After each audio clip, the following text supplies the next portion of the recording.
Red alert, red alert. All hands to the battle station.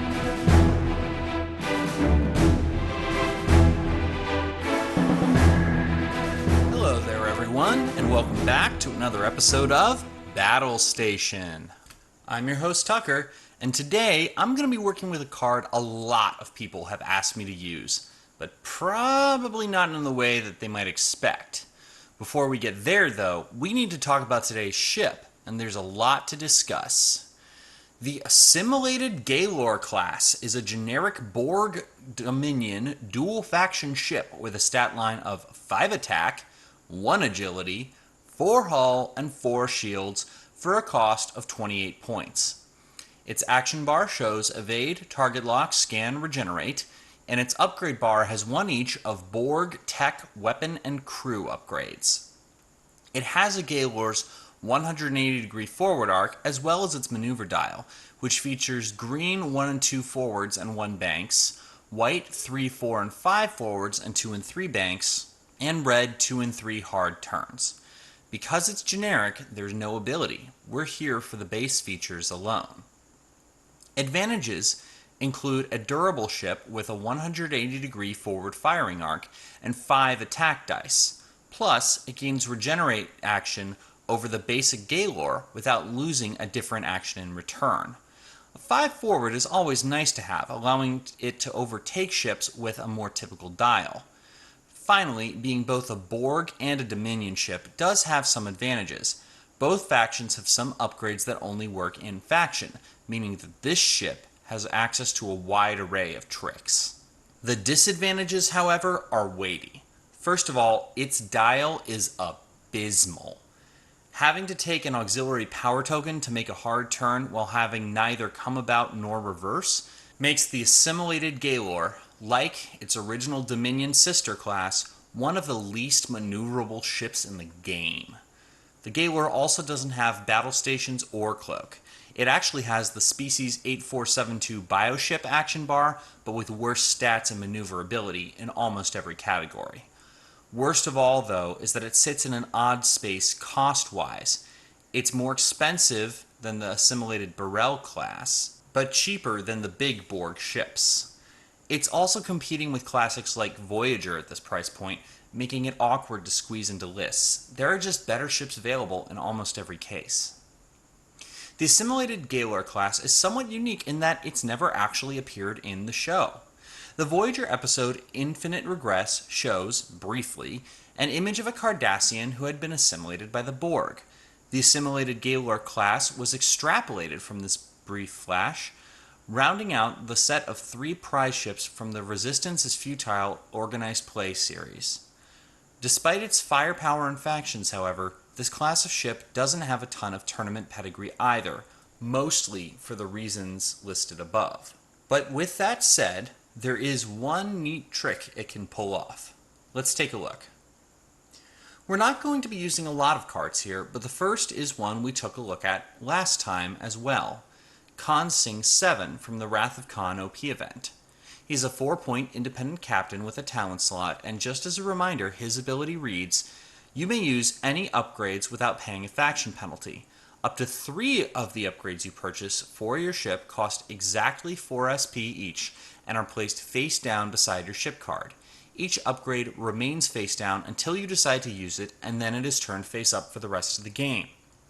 The printed cost on these upgrades cannot be greater than 6.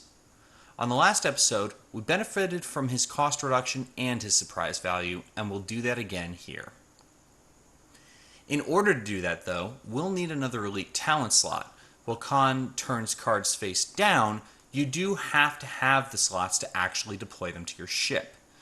Rather than opt to use an admiral here, I've slotted in a Lim Garak, a 4-point Dominion crew upgrade with an elite talent slot, which reads, during the modified defense step of the combat phase, you may disable this card to add 1 evade result to your defense roll. You do not pay a faction penalty when assigning a Lim Garak or his talent upgrade to your ship. If the Lim Garak is ever disabled or discarded, you cannot use his talent upgrade. This leaves us with 1 Borg slot, which we won't be using, 1 tech slot, 1 weapon slot, 2 elite talent slots, and 13 points. Just enough to fill out Khan's face-down options. Our first talent will be filled with a Klingon elite talent called Retaliatory Strike. We'll put it face down with Khan to avoid spoiling the surprise, putting its cost at exactly 4 points. Retaliatory Strike reads, if your ship was just damaged and the attacking ship is in your forward firing arc and within range 2 to 3 of your ship, you may discard this card to immediately perform an attack against the attacking ship with one of your photon torpedoes upgrades. You must discard the photon torpedoes upgrade when your attack is completed. This attack is in addition to your normal attack for the round. That's right. This is a photon torpedoes bill. The specific photon torpedoes we'll be using today are the Borg version from the Soong. There are 6 die, range 2 to 3 secondary weapon that will also be hiding face down under Khan, making them 4 points as well. The card reads, Attack, Target Lock. Spend your target lock and disable this card to perform this attack. If the target ship is damaged by this attack, destroy 1 additional active shield on that ship if possible. If fired from a Borg ship, add +1 attack die. Since this is, after all, a Borg ship, we'll be firing off 7 attack dice when we use this weapon, and we'll still be able to make a 5 die shot with our primary weapon afterward, from our forward firing arc, which only a few Borg ships, including this one, even have. The fact that our arc is 180 degrees is even better, especially since we're not quite done yet. We have the slots and the points to slip in 1 more face-down Khan upgrade. And what better to use here than the Federation Elite Talent Dispersal Pattern Sierra? It costs 4 points to have face down with Khan and reads, when attacking with photon torpedoes, during the declare target step, you may discard this card to target 2 or 3 different ships in your forward firing arc with this attack. If you target 2 different ships, each attack is at -1 attack die. If you target 3 different ships, each attack is at -2 attack dice. This means that our retaliatory strike isn't 1 attack now, it's up to 3. And since the base number of attack dice is 7, each of these attacks will be at 5 dice, plus the bonus shield damage if applicable, and that's still in addition to your attack for the round. 20 total dice in 1 combat, even spread amongst 3 or 4 ships, is certainly no joke. That kind of surprise can turn the game around in a hurry. And while this isn't likely to happen, the dream for this build is this. If this assimilated Galor is your last ship and your opponent has 3, their shot destroys your Galor, and your Dispersal Pattern Sierra-fueled retaliatory strike takes out all 3 enemies, by the simultaneous fire rules, you win the game.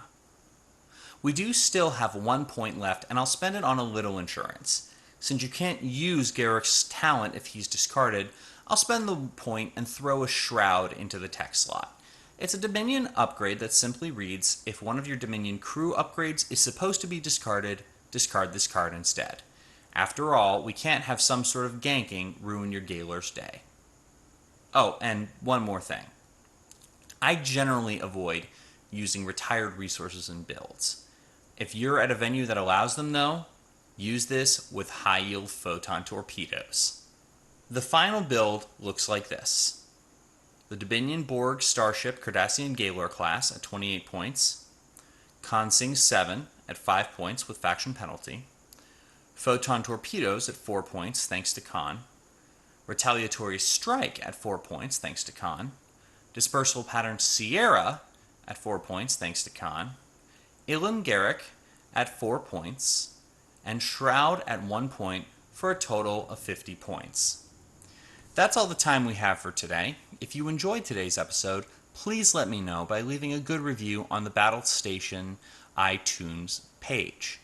You can also reach me by messaging the Battle Station Facebook page. Please feel free to send me your thoughts. I hope to see you next time, but for now, stand down Red Alert and secure from Battle Station.